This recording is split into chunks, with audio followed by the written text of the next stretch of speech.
Hello everyone, today we talk about the Iberian, or rather Spanish, because we will not talk about Portugal in this video, feudal service between the 11th and the 13th century. So we will make several videos about the Reconquista armies organization, both from the Christian, the Muslim side, and we will talk specifically for Iberia also about of course, the urban contingents, very important. The same Mudéjar ones that we discussed, at least for late medieval equipment. So Muslim and Jewish communities that were, as numerous as 40% of the population in areas like, for example, Valencia, and naturally the military orders of the Reconquista as well. So one thing at a time. And today we will essentially highlight just the main differences between Castilla, say Aragon, and Catalonia. And we will also look at certain aspects that we have already discussed in introductory fashion recently in a video about, I don't remember the title of it honestly, but it was about the in part the same military organization of the Reconquista in a more general introductory sense, in fact.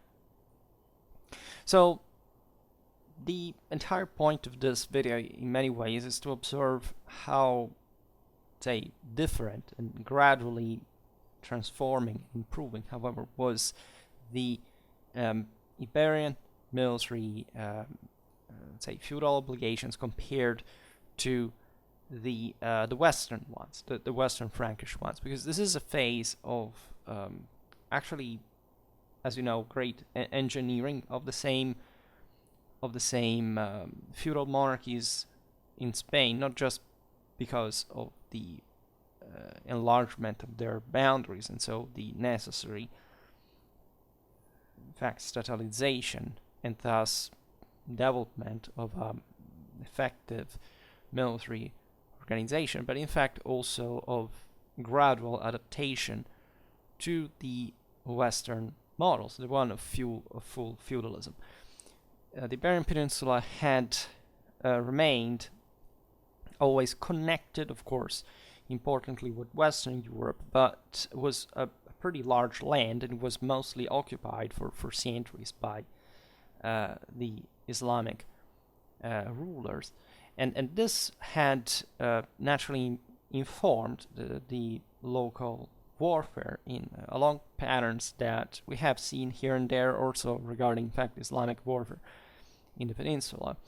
But, let's say, also drawing from a previous Iberian military tradition, which was objectively lighter, right? Since ancient times, you see essentially this warfare a la Jineta, this think about the Cantabrian tactics, properly the lightness of the guerrilla fighters that always infested the Iberian plateaus, the mountains in the north, and more, right? This is the same ideas that, I don't know, the Carthaginians or the Romans had about the Iberians in the hinterland. Scipio said at some point, these Celtiberians are strong in guerrilla, but in open field, fundamentally, they melt away.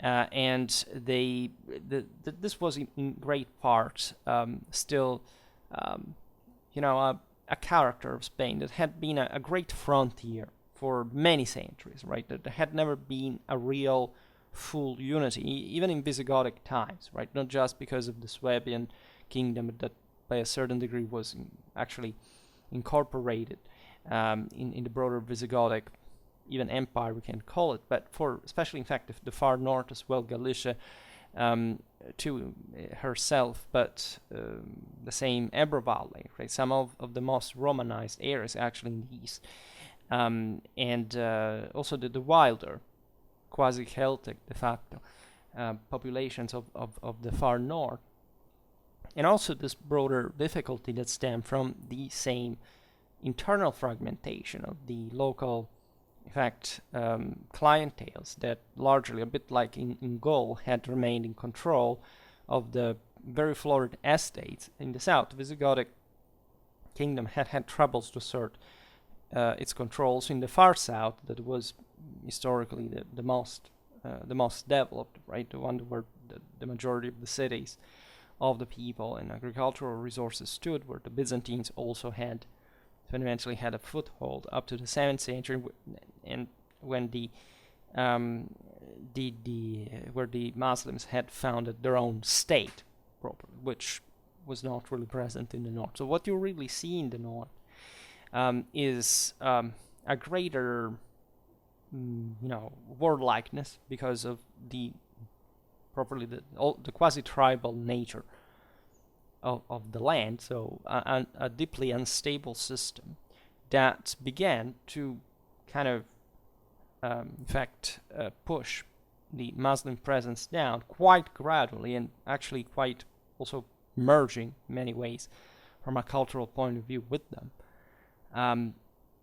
At the moment of the disgregation of the same caliphate with the Taifas since the first period, and so passing on the offensive, also with the support, of course, of the broader Frankish world, crusaders and the papal support, and so on. There would be a lot to say about that, because I made many videos about the Reconquista, but there are certain specific passages that should be looked a bit more in focus, because again, we know more and better the success of the 12th and the 13th century, and of course in that we see the maturity of a system that was at least harder than the Muslim one, for broader reasons. This was, as we've seen, an entire country. Actually, when we speak about also the Arab presence, we're really looking still about an Iberian reality, right? When we look at the Muslim conquest, it's hardly, you can speak of Arabicized elites. You can speak also of some, important contingents in the case of Spain, especially from North Africa, the Atlas, and so on. But fundamentally, we're talking about large pools of people that pre-existed with their own culture, etc. So, I don't know, the Abbasids are essentially the great Mesopotamian civilization. The Fatimids are the great Egyptian civilization. Also, Syria had been with the Umayyads.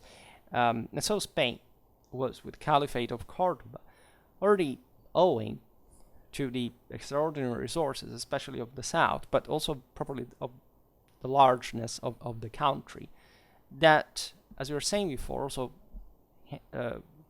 was extremely difficult to control, also by the Muslims. And that's where, in fact, the Christian powers in the north had begun to gradually erode the Islamic power base out.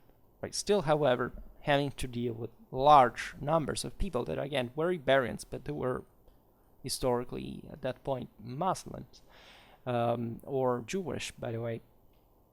And so Spain, also for lots of centuries, actually receives a massive military influence from the east, sometimes even the quite distant east, right? We find some type of typically Middle Eastern arms and armor forms, literally from Persia or even more far away, that arrived, right, in the great ports of the Caliphate across the Mediterranean, to in fact develop this the local warfare with very specific features that at some point seem even more innovative by a certain degree than the French or the Italian ones at the same time. We've seen it in fact the also Knightly Panoply made videos about Spanish knights of this period.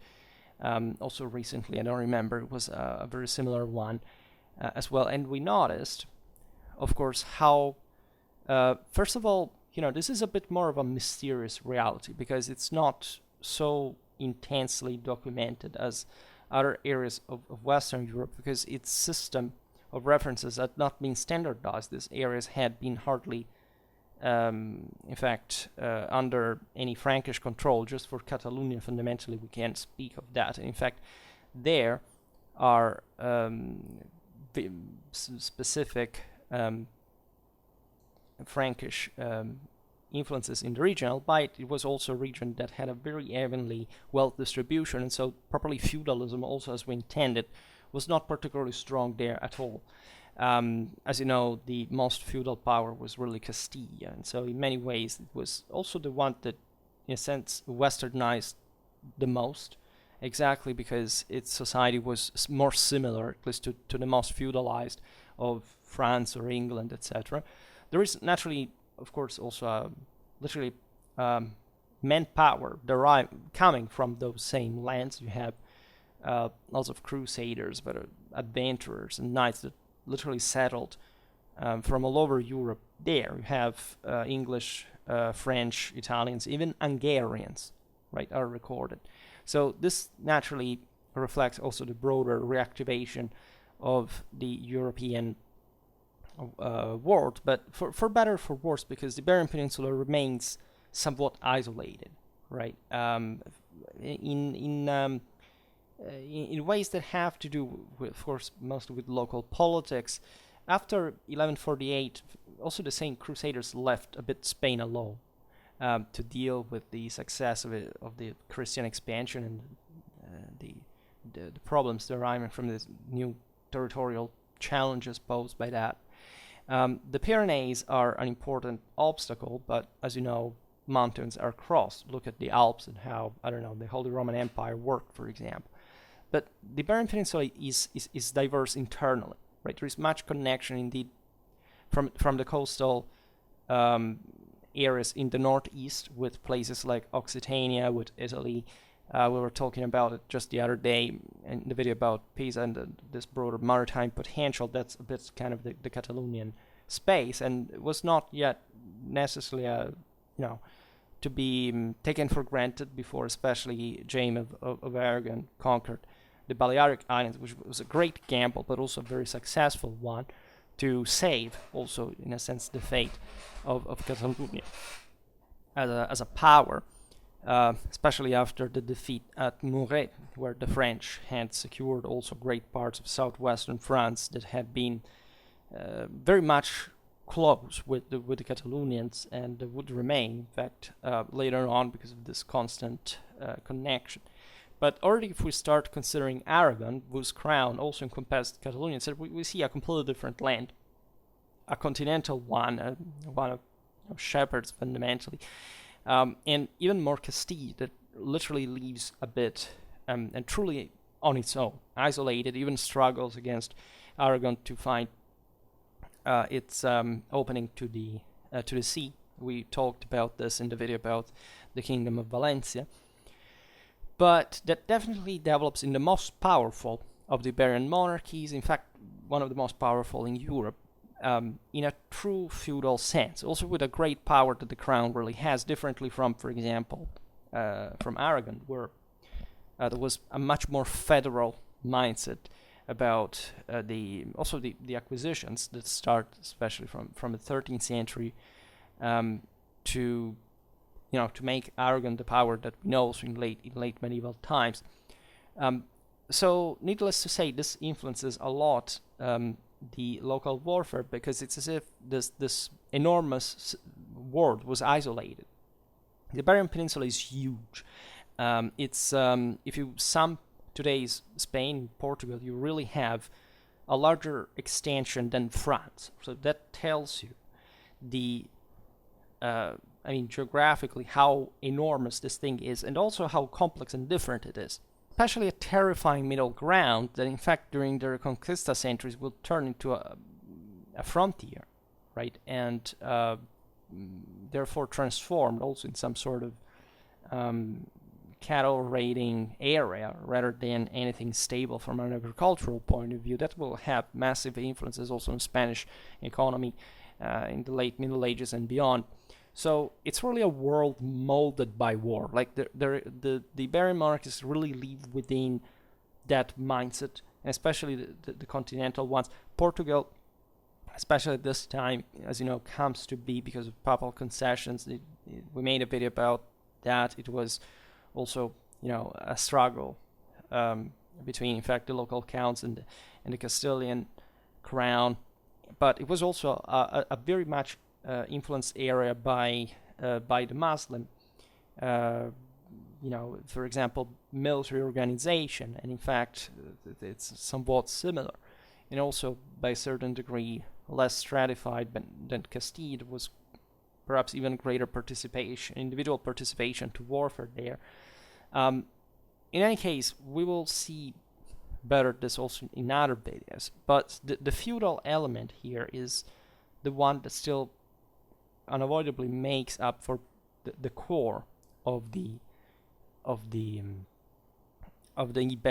army, of the Christian Iberian armies. The Muslims have something similar. They have heavy cavalry, and pretty good one, just like the Christians, just in less numbers, because their wealth is more, again, heavily distributed in the south, and thus it's a relatively more egalitarian society, not a fully feudal one, in spite the typhus were de facto at some point, especially the ones in the northern frontier, indistinguishable from their Christian opponents in military culture, equipment, etc. I mean, trying to distinguish a Christian or a Muslim, Hinete, I don't know, still in the 12th century, it doesn't make any sense.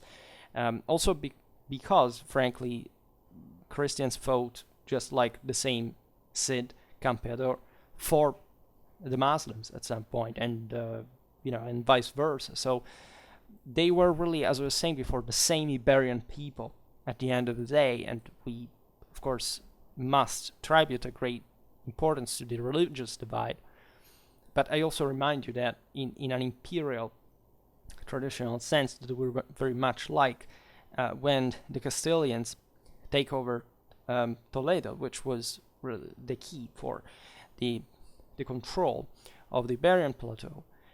You really have the title of defender of the Christians, of the Muslims, and of the Jews, and the term imperium used, which makes you understand, obviously at that time there is a specific reason why this is the case, because the Christian Reconquista needed, right, and could have not succeeded without, of course, the decisive mass of Muslim and Jewish population that contributed at some point to the same Reconquista, maintaining large autonomies sometimes for centuries before the gradual but also accelerated and as painful eventually forced conversion and or expulsion and so on. So it's a harsh world. Consider that this war military struggle informing the entire thing brought even legally to certain interesting practices. For example, in Leon, right?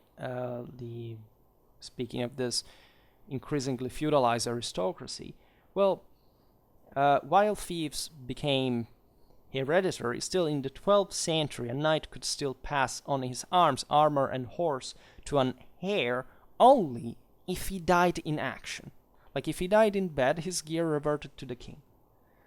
This tells you a broader mentality what this really means, that you have a right to give in inheritance to your son only if you die in combat, literally. Otherwise, it's the king's. And this tells you in part also how still relatively unpowerful the local feudality really was, because in France this could have would have been impossible, right, to attain.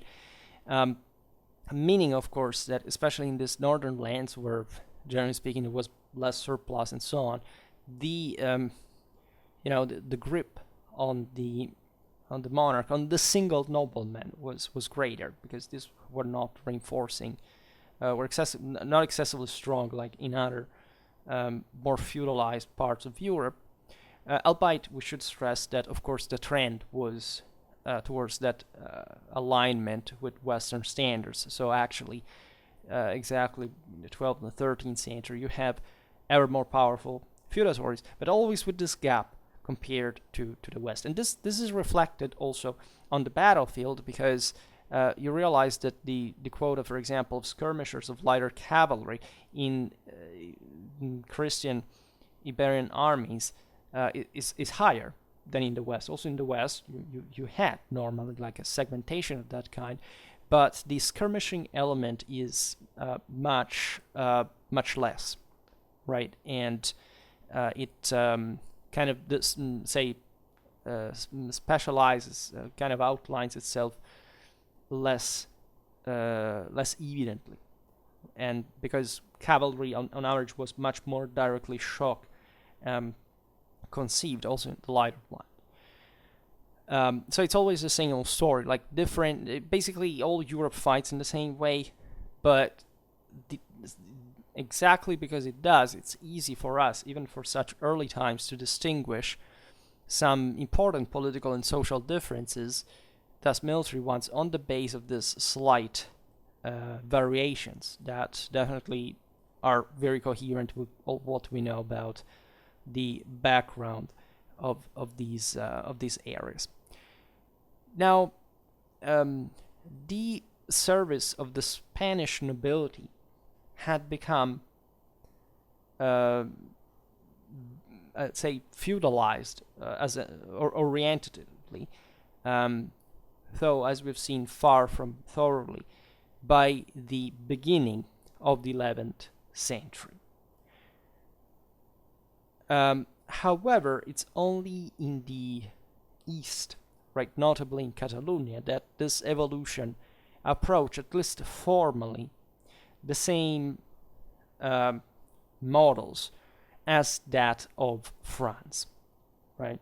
Catalonia and Aragon were to unite under crown and become the second biggest power in Spain, but Catalonian culture, as the easternmost Iberian state, was different, as we explained, right? Much more urbanized land, wealth much more evenly distributed, much greater contact with the rest of Europe, and especially with Occitania and this broader Frankish military culture. And effectively, Catalonia was unified under Count Berengar I in 1064. Its name, like that of Castilla, so castle, originally meant land of castle, just in the local Catalonian variation, or more accurately, for that matter, of castle holders, right? So it's obvious that in high medieval Europe, still the general trend was this private military clientele that made up the military and thus politically significant establishment. The point is that while Catalonia did have many fiefs, these were small and often poor, right? As we were saying before, the wealth there was less concentrated in feudal hands. It was mostly the cities. This is partly true also in some areas of Aragon, because again, the Ebro Valley was much more Romanized, it was kind of another reality. And as a consequence, military obligation was based on personal fidelity and property rather than true feudalism, right? In other words, the military action was more to be negotiated, and it happened at a point because Catalonia had actually a Reconquista pressure, because very often it went also in the other sense with the Muslim passing on the offensive, as the other Iberian countries, right? But when released from most of this in the 13th century, you have, still a, bit less of that feudal hierarchy, in part and mostly actually because of the aforementioned balance. In fact, even though we have this, also somewhat French-influenced terminology, properly concept of vassalage, and again, the Catalonians were very involved in the southern French affairs, Occitanian affairs to say better. Catalan military obligation remained rather confused and unclear. Right, the great vassals of Barcelona clearly owed the count some military duties, while others in the same area seem to have been purely voluntary, and this is the main feature, really. The military service of vassals in exchange for their fiefs was called prestimonia or honores in Catalonia. This was basically obligatory, right? Though the conditions of such service varied enormously. That's how it was. Like it's the Romano-Germanic principle at the base. Like every free, able-bodied man has to serve, but then how do you make it happen?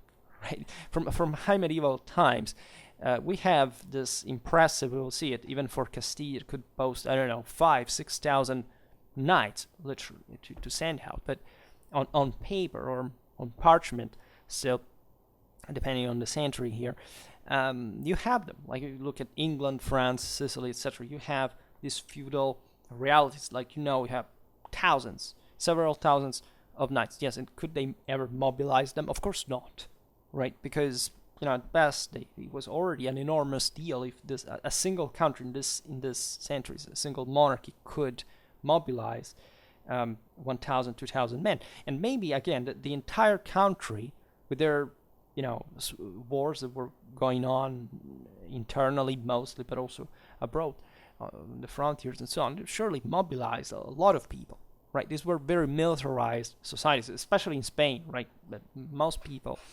especially the earliest we look at, they were very involved, and that's why this is clearer also when you study the participation, not just of the caballeros villanos from the cities, for example, from properly the rest of the population, the importance of infantry, right? That's I remember I think I made a couple of months ago a video about 11th or 11th century, yes, Spanish heavy infantrymen. That's what I was telling you about. Also, infantry is more prominent in the Iberian Peninsula in relative terms. Doesn't mean in absolute terms that is as hard, for example, as the one of the Italian communes, etc. But overall, in the numbers, it's more prominent, right? And it also becomes quite a thing, especially as given that the Reconquista went south, like there were ever larger cities compared to the north, whereas before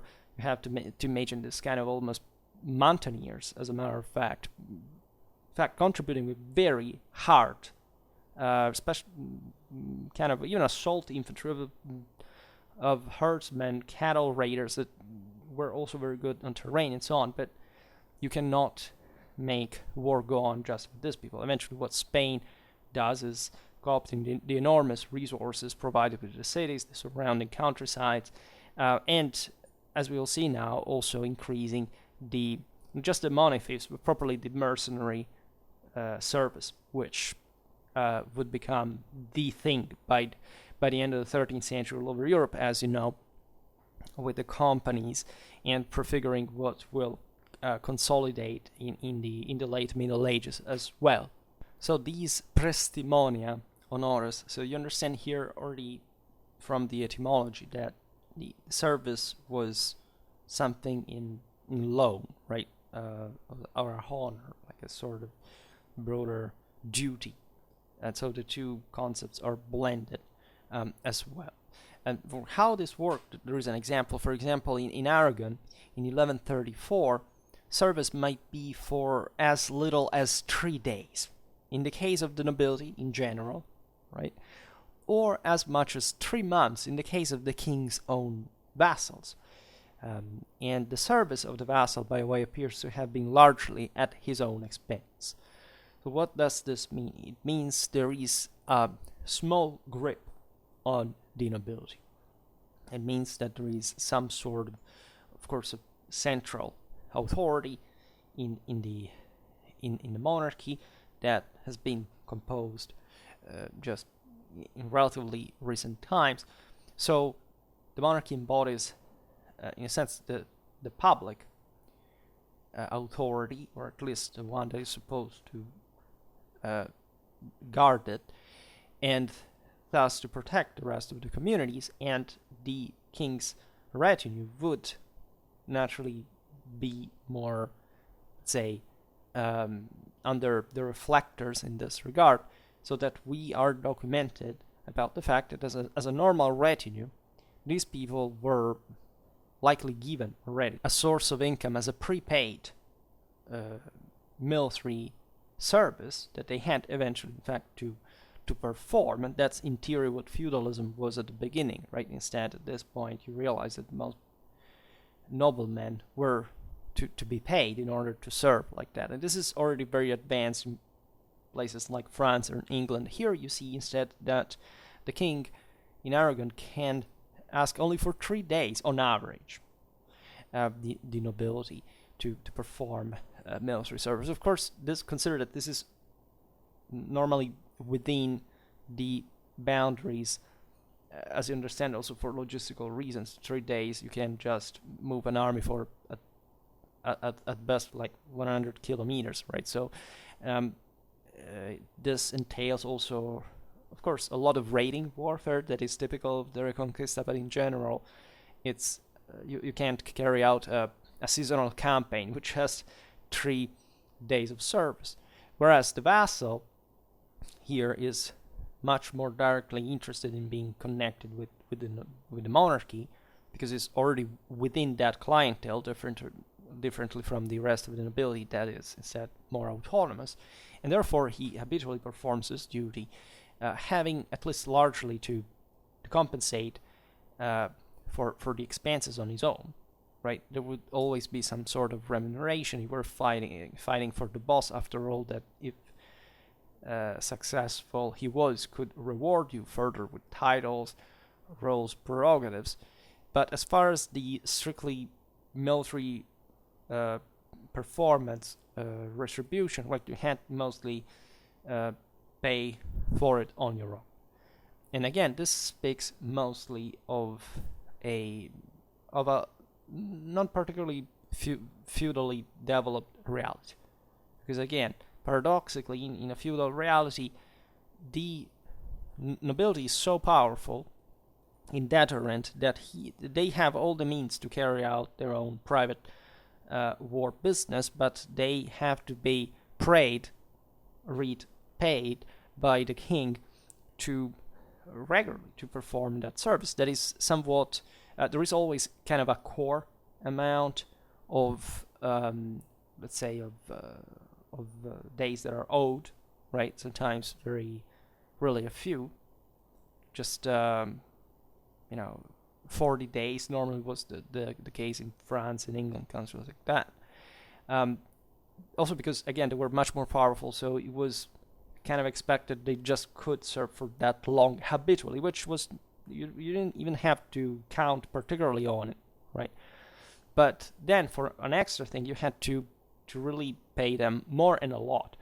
Other countries in Europe where, say, feudalism was not that particularly developed, pick Germany. There were in some, especially in the north and in the east, where feudalism in fact spread later with greater difficulty. There was less surplus.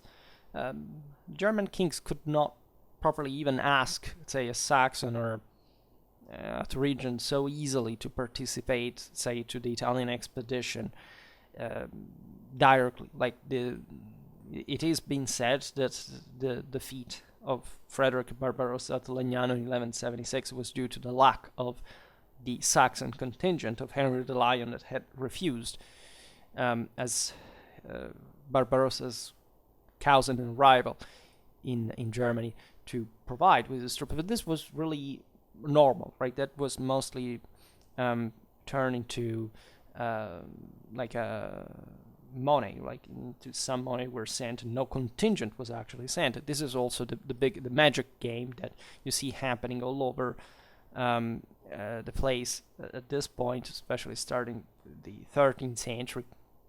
You just commutate your own feudal obligations with money, and in the process a lot of resources were saved, because moving a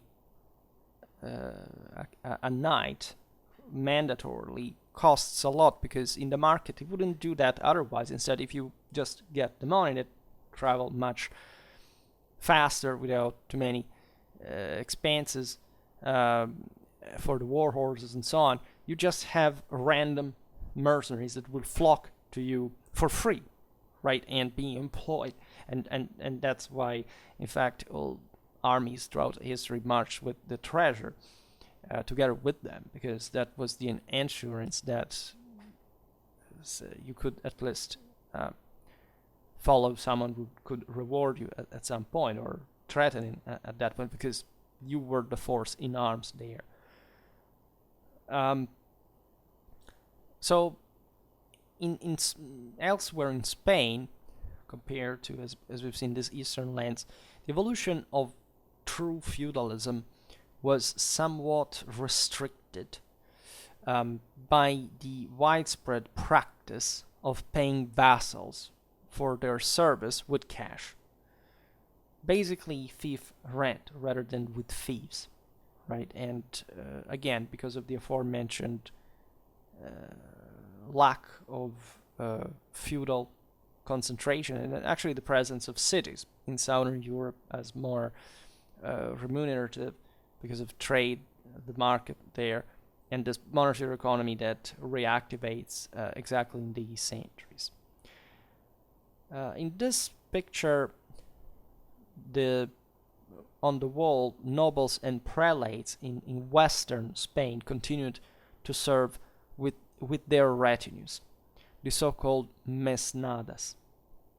So like the masnada, perhaps coming from machinata, that is to say, the grinded flour that was used to cook the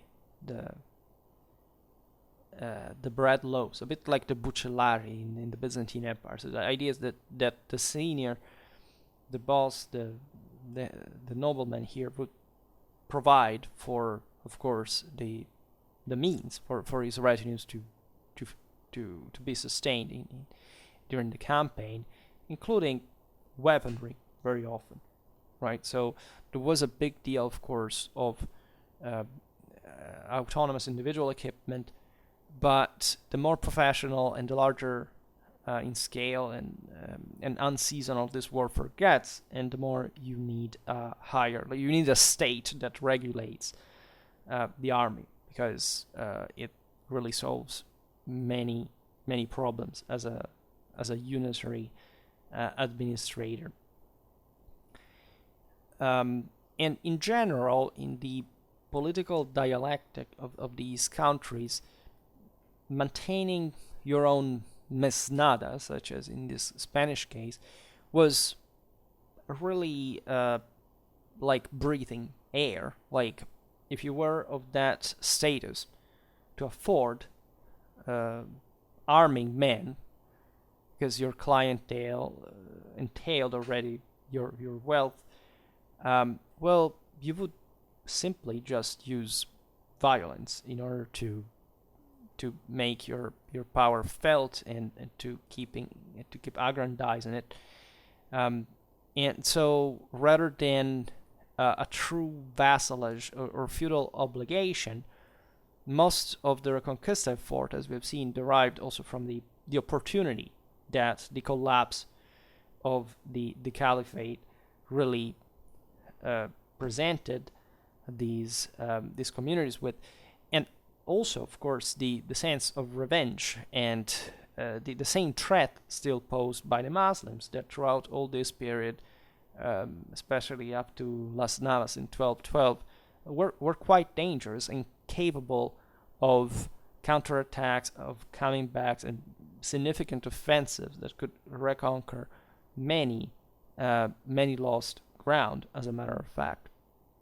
So you could not escape the game of war in this world, as pretty much nowhere else in Europe, but in Spain, I would say, with a bit more of a predatory flavor, because, as we were saying before, this is the far west of Europe, literally meant. There's a lot of raiding, a lot of guerrilla, a lot of fast moving of wild ground, right? As we were saying before, the Spanish ground is terrifying, right? It's mostly many areas are arid, but either very hot or very cold, with great thermic excursions. You have isolated strongholds disseminated everywhere, and so it's a very complicated political and strategic game just to advance with an army. through it, and this explains also much of what we were saying before regarding the skirmishing tactics and so on, which is a reflection of this broader situation.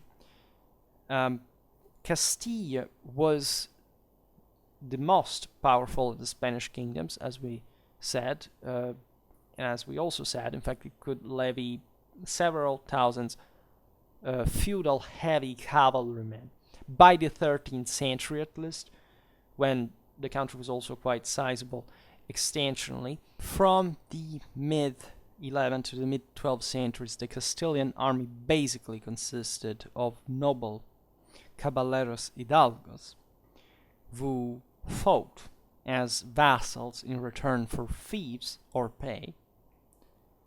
And these were the same, some of them, at least the most powerful ones, were the same provided with sub-vassals, so Messnadas, on their own. And these private armies were led by members of the infanzones, or lesser nobility, too, that were competing for the top, like for improving their status, such as El Cid, right, himself.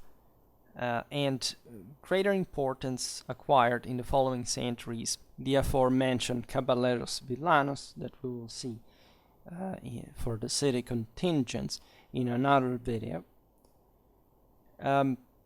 Regarding the military service in general, consider that a king or baron could give arms to any freeman in return for military service, because there wasn't much of a divide after all, and whoever could fight at a point was a relevant resource, right? So equipment could be captured directly from the foe or purchased with profits of booty in the early phases of the Reconquista, as opposed to the later ones when there is again a state that provides with the men too, through the levy, the control of the population and the materiel, through depots and stores and other important assets that they could draw resources from. There was a broader regulation also as the Reconquista progressed on the division of spoils of war, right? And this is especially true for Castile proper, because it was the most successful, and that kind of raiding warfare was kind of more intense there than in other parts of Spain. And in fact, different forms of warfare were reflected in summons to service. There is an ambiguity, for example, in the sources between the, certain, because very often there are also chronicles, literary ones, that do not render back the actual administrative specifics. There are somewhat also shaded semantically regarding, for example, the Fonsado or the Hueste, right? These were formal expeditions on horseback. The Fonsado is mostly connected with the city service than the one of the militias.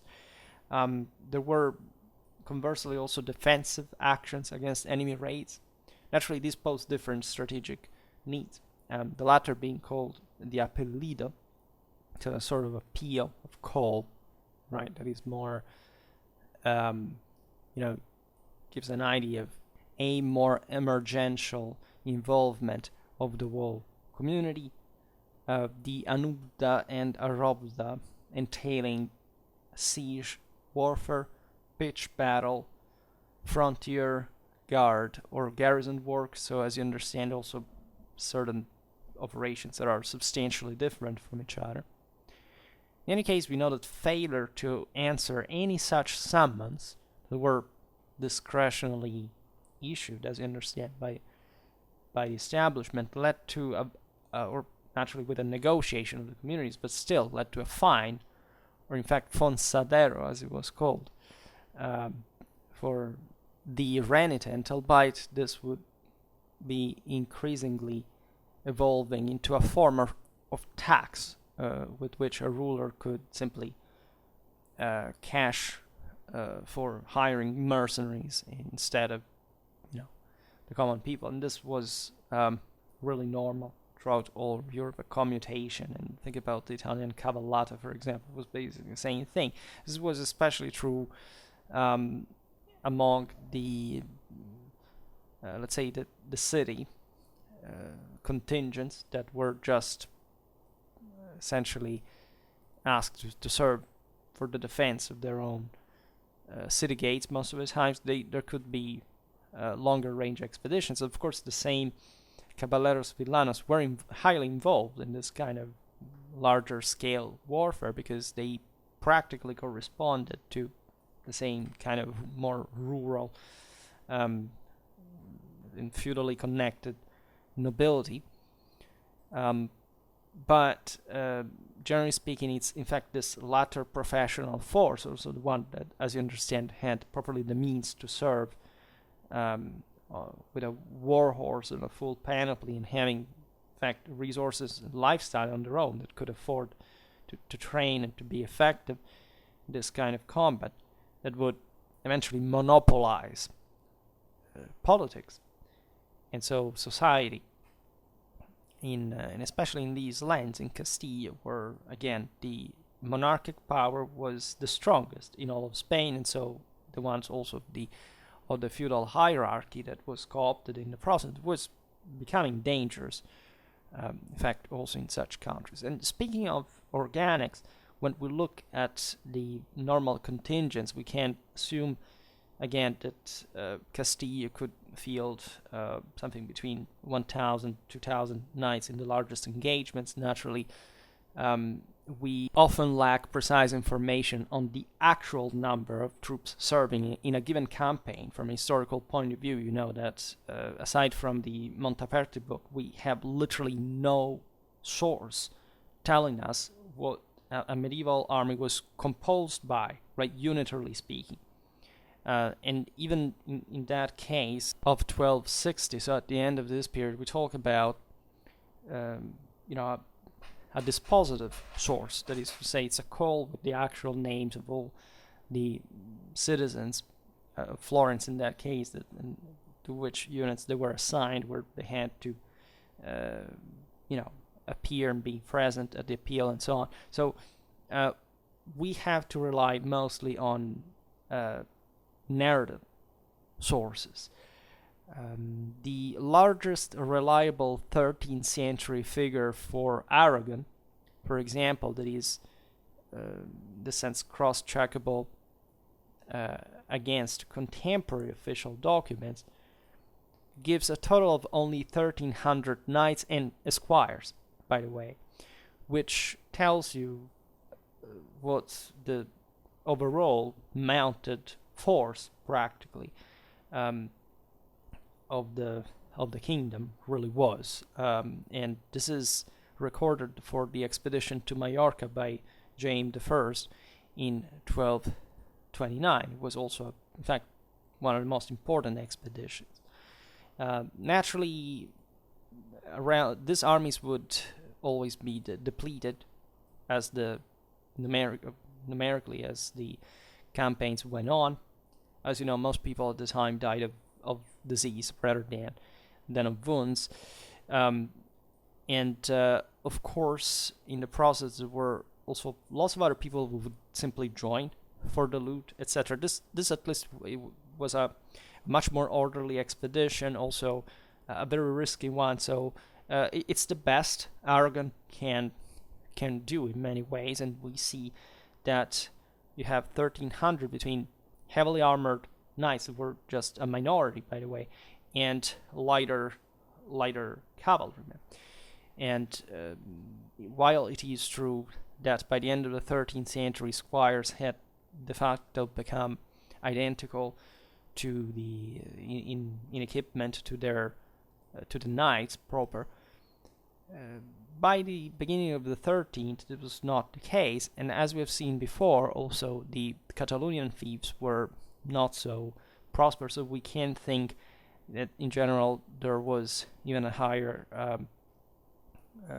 degree of lighter troops. And against the Balearic Islands, particularly like against an enemy like the Muslims that are normally lighter than the Christians in the Reconquista, that does make sense, right? Remember that this is not an economical issue. This is also how the communities are prepared to fight a war, which is quite frequent events. So naturally that lightness also corresponded to an advantage in very specific tactical roles, and especially in coping with the lighter Muslim cavalry, who, as you know, was pretty much skilled in those hit-and-run tactics that also, in fact, the Christians were able to replicate with almost no practical difference, if not, again, in the general numbers of the heavier troops. There surely was in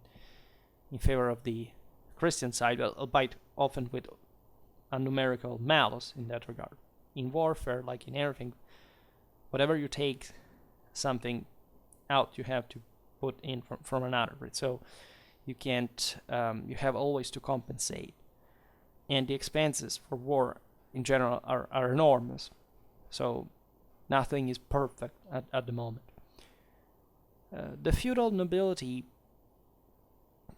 consisted, as we were saying before, were called hidalgos mostly, but there were also other terms such as fios-dalgos. Also, caballeros is a kind of standard term. It's just like saying equites as opposed to milites, right? That you find sometimes in the same Middle Latin sources. Another term which appears for the first time in 1162 is ricos hombres, that would remain a bit in the Spanish military terminology. Albeit in Catalonia, this term was rather barones, right? Also in a more Latinizing way, so the barons. And you understand thus what we're talking about. Is were the final rank knights that you could find in Spanish armies. In a sense, ricos hombres and hidalgos do reflect to a bit of semantic shades, being differentiated only in wealth, right? There were some elements that were richer than others, but their nobiliary status was the same. So the fact that ricos hombres appears, in fact, in the second half of the 12th century, were incidentally, as you know, knighthood is creating a lock a bit all over Europe, is the evidence that also in Spanish society the nobility was essentially stratifying, and the top one was co-opted by the nascent Iberian feudal monarchies to have the most prestigious power, and the other troops were gradually just becoming their retinues, even as same knights. And this had always existed. It's just that it's being better defined now, and in absolute terms, this is more evident. The aforementioned infanzones are also called caballeros, a bit. So you understand this, even etymologically speaking, when you read hidalgos or filo-hidalgos, I presume it's sons of hidalgos, because status was already hereditary, and in the way we were highlighting before, with in fact dynasty lineage prerogatives being ever more increased, as opposed to before, where sons didn't really have right to their father's panoply. The father hadn't died in battle, but peaceful, which is rather weird, but it tells you, and naturally it wasn't literally happening in probably even in large amount, but it tells you what was the mentality these people were coming from, like the ancient ideal of serving just for free because it's your duty, and actually a privilege, right? If the concept of that is, if you are a man, you don't need your father's panoply to fight. You should have already earned it by yourself if you're a true nobleman. Otherwise, you don't even have the right of inheriting it. That's the Spartan mindset behind this. Whereas infanzones, it comes from infant, I presume, so it's really the children are like the equivalent of the garçon, and so some sort of, in this case, lesser knights, almost with a role of NCOs, kind of, at least in the cavalry lines, that are also more generically known as caballeros, and more, a more general and specific terminology from a social point of view, because it's just a guy that is on horseback, and in fact these people provided with the bulk of feudal cavalry, and in exchange for fiefs, so they were becoming surely integrated too in that hierarchy. Just they had, together with the pay, sometimes it was also coming along with the fief, that because also the Spanish knights at a point began to ask for that more consistently, and certain privileges, albeit minor compared to the other nobility. There's a sort of gentry.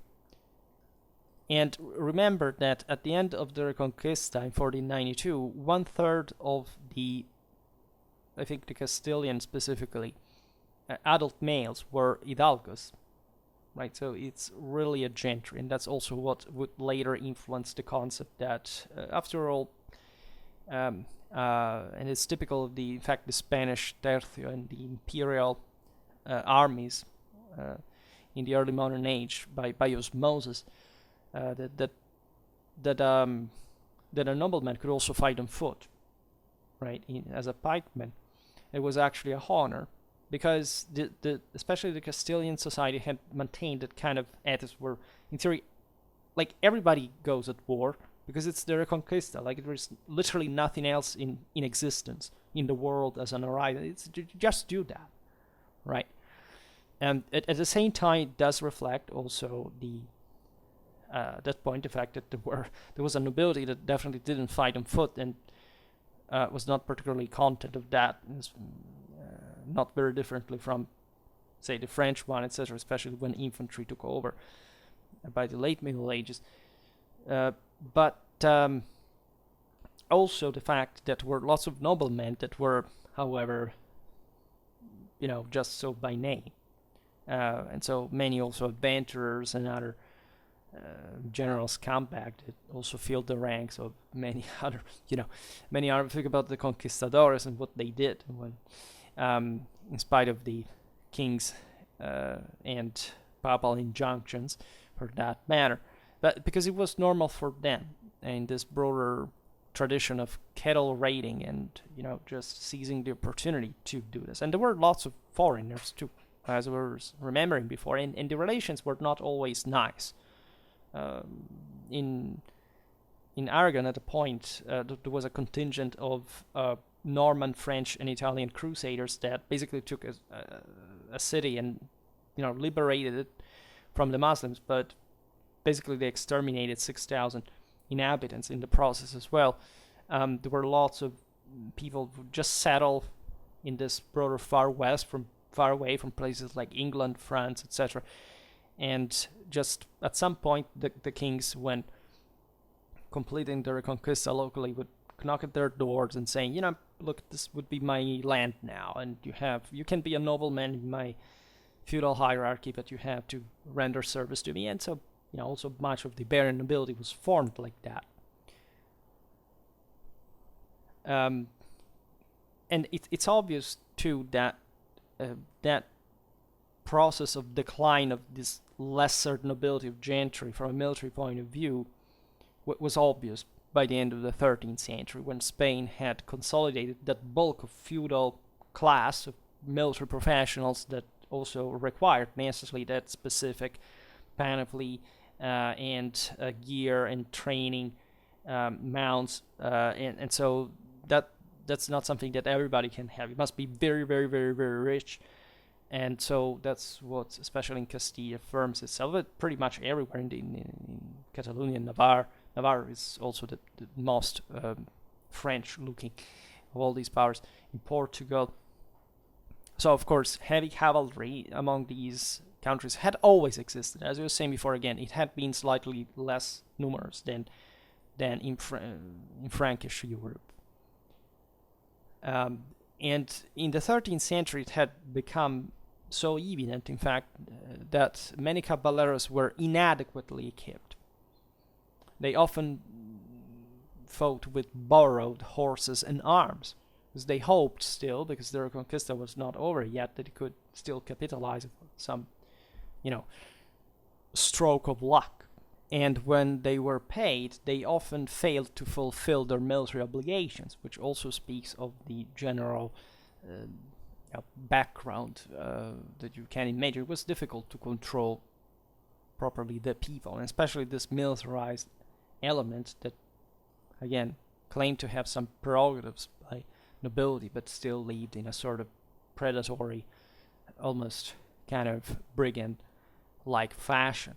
And in this, again, I stress it, vast, but really vast territory where, they could even pass at the service of the Muslims and vice versa and so on. So this problems arose at the time. And of course, this was reflected also by the performance on the battlefield, because caballeros were, thought to be less in that regard as well. And so the need for a specific feudal elite was ever greater. So this is pretty much it. Like we will talk at some point surely even more in detail about the Spanish feudal obligations during this period. This was also a general introductive video. This goes in parallel. We discussed it in other chapters. With the a technical uniformation to Western standards. The Poema del Cid is quite eloquent about this in the frontier warfare between Christendom and Islam. There was not really a rigid definition, with each side actually holding towns, while the heavily raided zone between fell to whoever was stronger at the time. And French military influence is felt, again, mostly in the east, as mostly in terms of panoply, as we've seen, and not much actually in terms of social organization. Quite the contrary. It was the other way around. But it's at this time that the Iberian cavalry elite adopts the tall saddle, the straight-legged riding position, as opposed to the kind of, kneeling one, more typical of the Eastern horse riding, the couché lance grip in collective fashion, typical of the 12th century knights, plus shock cavalry tactics of close-packed formations designed to break the enemy ranks with weight and momentum, which you understand is also practicable, especially when you have a concentrated enemy. So the more effective the Christian powers became, and the larger was the effort also from the Muslim side to provide with, some forces that could withstand their impact, their charge in open field. And the Muslims did struggle for that, and the Iberian theater is definitely one that confirms the fact that absolutely the Westerners didn't lack any equestrian capability, even in coping actually against the lighter troops. And this is, in fact, quite often misunderstood. You see, when I made a video about this, especially about the Christian mounts against the Muslim ones in the Near East and the Reconquista, we get the impression that against guerrilla tactics, there's nothing the Westerners could do. This is actually the opposite, right? When somebody resorts to those tactics, it's because they are the weaker, and we have actually pretty good evidence, not just of very good mounts and very good stunts on horseback and so on, but also literally heavy cavalrymen chasing individually lighter troops. So really, no, there is a broader affirmation of a Western civilization in this process. That as slow as it is for the historical, let's say, for in absolute terms, for historical times, is actually quite speedy instead. You see male hauberk becoming more common in the Iberian Peninsula. Scale armor probably remained in use longer than in other areas in Europe. This may indicate a survival of Arab Islamic military influence. Kilted armor was certainly used, either alone or with mail. Consider all the lighter troops were the jinetes were mostly unarmored in metal, right? Except maybe for the Cervelier, things like these.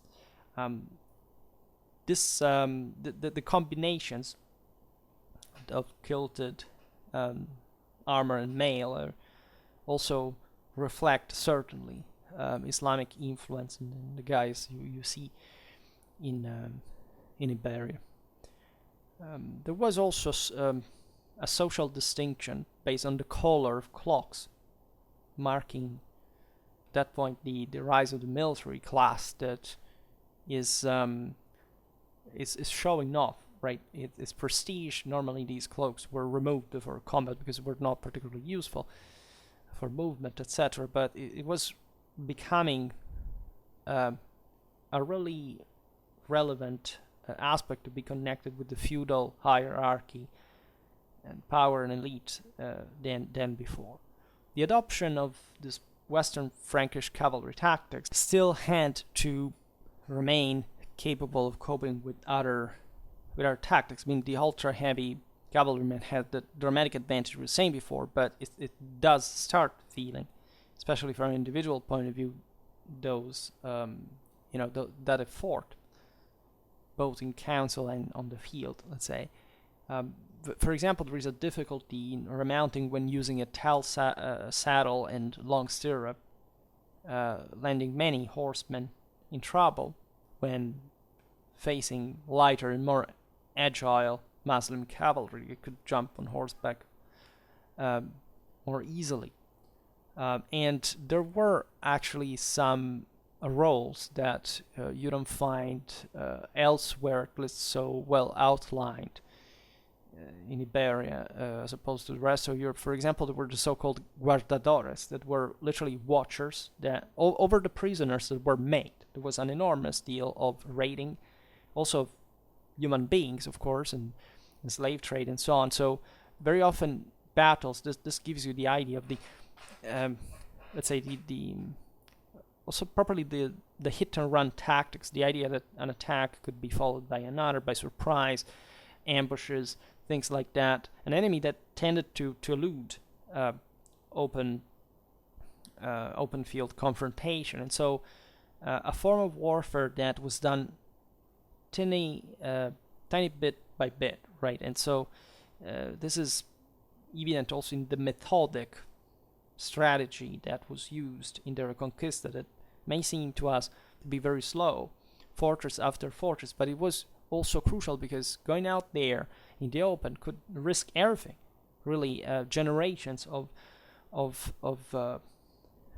conquest could be wiped out by the loss of an entire army in the field. So that's why pitched battles, perhaps here, were rarer than the average. But this is also kind of a general impression, because raiding warfare was at least more important than other areas in Europe, especially in Western Europe, and the capacity of attritioning an enemy that, at least at the beginning, was stronger, right? And so a success that had to be quite carefully managed and controlled, so it's really interesting to think how the same feudal system kind of took shape in its own specific Iberian way in this context. So we will talk about the other components of the Christian Iberian forces later on, some of which were also Muslim, by the way. But still, again, we have to talk about the cities, about the military orders that were crucial in here. However, we will do this in another video. For today, I just hope that you enjoyed this one. If you did, please share it. Otherwise, leave a like or subscribe to my channel. if you're interested in my upcoming content. And for now, I thank you heartily for listening to me. I wish you a nice time and see you next time.